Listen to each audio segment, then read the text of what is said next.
Welcome to speedearning.com। Trading में बहुत सारे ट्रेडर्स को कैलकुलेशन की बड़ी प्रॉब्लम होती है। देखिए, कैलकुलेशन में कोई कमज़ोर नहीं है, आप सभी का मैथ्स अच्छा होगा, लेकिन यहाँ पे उतना टाइम नहीं है कैलकुलेट करने के लिए। तो आपके फिंगर टिप्स पे कैलकुलेशन होना चाहिए, और वो एक इजी टेक्निक हम सभी लोगों के लिए यहाँ पे शेयर कर रहे हैं, उसको इस्तेमाल करना शुरू कीजिए। क्योंकि 10 सेकेंड में कैलकुलेट करके और डिसीजन ले लेना होता है, आपको स्टॉप लॉस टारगेट प्राइस लगा देना होता है। अगर ये आप कर पाते हैं तो आपकी इफ़िशियंसी में कम से कम 30-40% का इजाफा हो जाने वाला है, वो आपकी इफ़िशियंसी बढ़ जाएगी। तो निफ्टी का 75 का लॉट साइज़ है ना, तो 75 का लॉट साइज़ है, तो इसको किस तरीके से गिनेंगे। 4 पॉइंट का स्टॉप लॉस है तो 300 रुपया लग रहा है, 8 पॉइंट का स्टॉप लॉस है 600 रुपया लग रहा है, 10 पॉइंट का स्टॉप लॉस 750 रुपया है, तो 20 पॉइंट का स्टॉप लॉस 1500 रुपया है। तो अगर हम 4 पॉइंट का स्टॉप लॉस एक तरफ, 4 पॉइंट का स्टॉप लॉस दूसरी तरफ लगाते हैं, टोटल स्टॉप लॉस आपका 8 पॉइंट्स का होता है, मतलब टोटल रिस्क 600 रुपये का बन रहा है। वैसे 4 पॉइंट थोड़ा कम हो जाता है, वैसे जो हम पर्टिकुलर टाइम स्लॉट्स आपको बताते हैं वहाँ पे 5 से 6 पॉइंट का स्टॉप लॉस लेके आप काम कर सकते हैं। उसके बाद बैंक निफ्टी 30 का लॉट साइज है, तो यहाँ पे कम से कम 20 पॉइंट का स्टॉप लॉस है जो काम करेगा, क्योंकि परसेंटेज में गिनना होता है। बैंक निफ्टी का वैल्यू क्या है, 16,000। तो आप आखिरी के जो 2 डिजिट है उनको क्रॉस कर दीजिए, तो 1% क्या है वैल्यू पता लग जाएगी।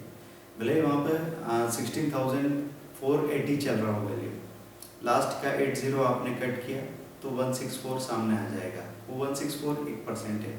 आप उसको कैलकुलेट करने के लिए राउंड फिगर में मान लीजिए 160, तो आधा परसेंट 80 है, 0.25%, क्वार्टर परसेंट कितना है 40। तो हमको कम से कम 0.15% मतलब 20-25% का स्टॉप लॉस तो चाहिए होता है। 25 पॉइंट का स्टॉप लॉस लिया मतलब 25 × 30, 750 रुपये आपका एक तरफ का स्टॉप लॉस बनता है। अगर आप हेजिंग कर रहे हैं बैंक निफ्टी में, तो 30 पॉइंट एक तरफ, 30 पॉइंट दूसरी तरफ, मतलब 900 रुपये एक तरफ, 900 रुपये दूसरी तरफ, टोटल 1800 रुपये का रिस्क है। लेकिन अगर 30 पॉइंट का स्टॉप लॉस है, ये 0.15% है, तो 0.5% का मूवमेंट क्लियरिटी पे आ जाता है कई बार। तो 90 to 100 पॉइंट का मूवमेंट एकदम आ सकता है बैंक निफ्टी में।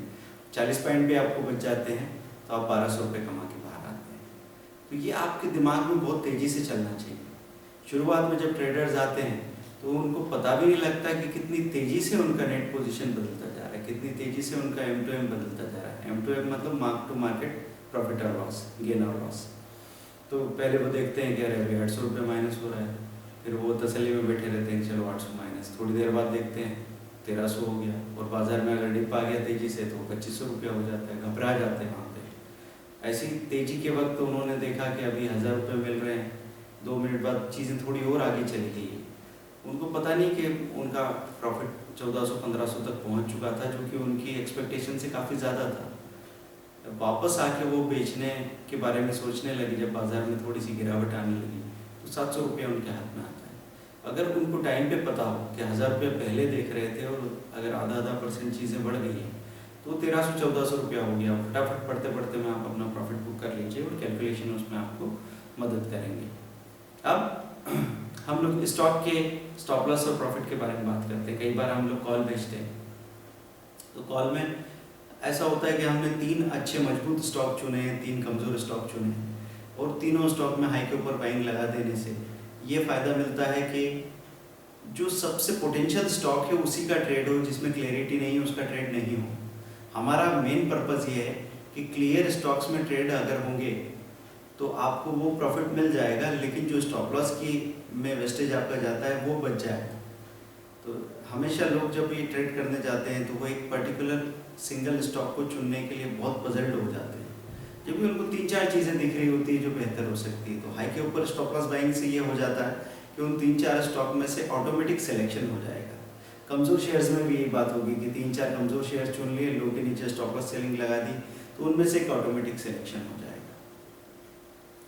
तो अब अलग अलग प्राइस के शेयर्स है, एक 100 रुपये का हो सकता है, एक 480 रुपये का हो सकता है, एक 1540 रुपये का हो सकता है। तो हम पॉइंट्स में अगर स्टॉप लॉस देना चाहेंगे तो सबके लिए 5 पॉइंट या 15 रुपये या 30 रुपये ऐसे लिख नहीं सकते, तो परसेंटेज में बात करनी होती है। तो परसेंटेज कैलकुलेट करने में कई लोगों को परेशानी आती है। आप लोगों को देखना है कि अगर 100 रुपये का शेयर है तो 1 रुपया उसका 1% है, ये तो सभी को पता है।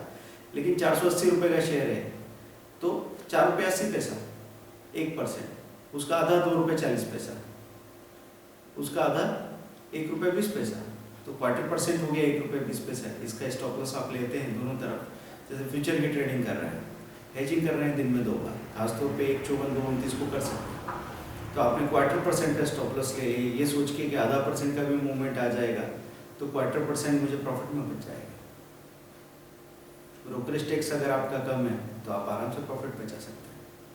तो उस केस में पॉसिबिलिटी बनती है कि हमने कोई 540 रुपये का शेयर लिया, 540 रुपये का शेयर है, 1% 5 रुपये, आधा % 2.5 रुपया, उसका आधा 1/4% 1.3 अगर हमने ले लिया, 1.3 का 1:54 पे बाइंग किया, इस मंथ का सेलिंग किया, नेक्स्ट मंथ का 1.3 का स्टॉप लॉस दोनों तरफ लगा दिया। एकदम से मूवमेंट आया, मूवमेंट था 3 रुपये का, फटाफट बुक किया, बाहर निकले, 1.5 रुपये आपको बच गया। खर्चा काट के भी 1 रुपया तो कहीं नहीं जा रहा है, और अगर लॉट से 1200 या 1500 है तो 1200-1500 रुपये आपने बड़ी आसानी से बना लिए। अगर नहीं चीज़ें ठीक हो पाती है तो आपको एग्जिट आना चाहिए, बस कि इधर 1200 लगा, उधर 1200 मिला, बराबरी में बाहर निकल गए। ब्रोकरेज टैक्स अभी जेब से दे देते हैं क्योंकि आगे की प्रॉफिट में चीज़ें एडजस्ट हो जाएगी। यहाँ पे बहुत तेज़ी से आपको कैलकुलेट करना होगा। 350 रुपये का शेयर है, बोलिए कितना होगा 1%, 3.5 रुपये, आधा % कितना होगा 1 रुपये 70 पैसा।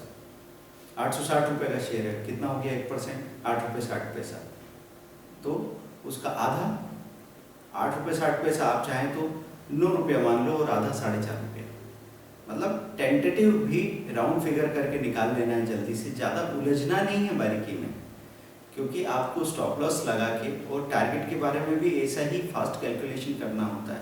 आपके दिमाग में एक आउटलाइन होनी चाहिए कि 1000 रुपये का शेयर होता है तो मेरे ब्रोकरेज और टैक्स के साथ में टोटल मेरा खर्चा कितना आता है, ताकि मैं डिसाइड कर सकूं कि अगर मैं किसी चीज़ का खर्चा 60 पैसा आ रहा है और मैं 90 पैसे भी बेच रहा हूँ तो 30 पैसा मुझे बच रहा है।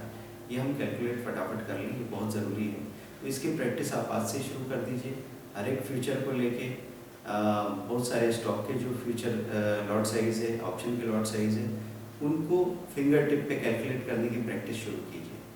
वो प्रैक्टिस अगर आपकी तेज़ होती है तो आपका रिएक्शन टाइम कम होता है, रिएक्शन टाइम कम होता है तो आपका ट्रेडिंग स्पीड बढ़ जाती है, और ट्रेडिंग स्पीड के बढ़ते ही सीधे सीधे आपका प्रॉफिट बढ़ता है। तो ये कैलकुलेशन हम आपको समझा रहे थे। हम जो स्टॉप लॉस लेते हैं वो परसेंटेज में ऐसे ही हमको समझना है, मिनिमम स्टॉप लॉस की कोशिश करो। वैसे हम नॉर्मल जनरल स्टॉप लॉस बोलते हैं 0.5%, एक्सट्रीम स्टॉप लॉस बोल दिया 1%। 1800 रुपये का शेयर तो 18 रुपये 1% होता है। और जब टारगेट भी आप डिसाइड करेंगे तो परसेंटेज में सोचिए। अभी बहुत सारे लोग जैसे 1800 रुपये का शेयर ले लेते हैं, नए हैं, 5-7 रुपये बढ़ा उन्होंने बेच दिया, 10 रुपये बढ़ा और बेच दिया, बाद में जब वो 50 या 40 रुपये ऊपर जाता तो बोले यार बहुत ऊपर चला गया, इतना क्यों? तो अगर 3% चलने की पॉसिबिलिटी है उस स्टॉक में तो 54 रुपये चलना था ना, 18 रुपये का 1% है तो 54 रुपीज़ का 3% होने वाला था। तो आपको पार्ट प्रॉफिट बुकिंग करनी थी, लेकिन एक टुकड़ा आखिर तक बचा के रख सकते थे। यही बात आपको समझनी है। जैसे बोश 20,800 रुपये का शेयर है तो 1% 208 रुपये का हो रहा है, आधा % 100 रुपये का हो रहा है, क्वार्टर 50 रुपये का हो रहा है। क्वार्टर का स्टॉप लॉस तो आपको लेना ही पड़ेगा। तो इस तरीके से आप कैलकुलेट करें। और यहाँ पे क्या करना है आपको, जितना बड़ा शेयर है उतना ही उसमें वॉल्यूम कम होगा, वॉल्यूम कम होगा तो उसमें प्राइस में गैप ज़्यादा होगी। ऐसे केस में आपको बड़ा स्टॉप लॉस लेने की ज़रूरत पड़ेगी। तो क्वांटिटी कम कर लो, स्टॉप लॉस रिजनेबल है।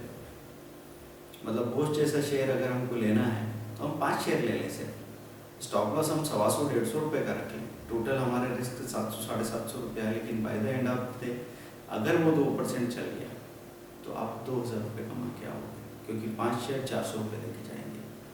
2000 रुपये आपके लिए इजीली पॉसिबल है।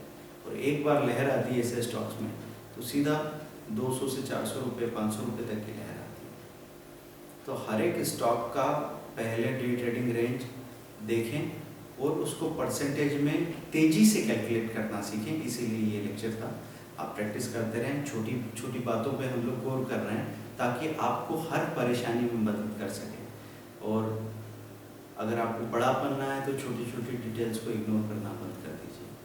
वही आदमी बड़ा बनता है जो छोटी छोटी चीज़ों का आदर करता है, उन पर ध्यान देता है। Thank you very much. Bye.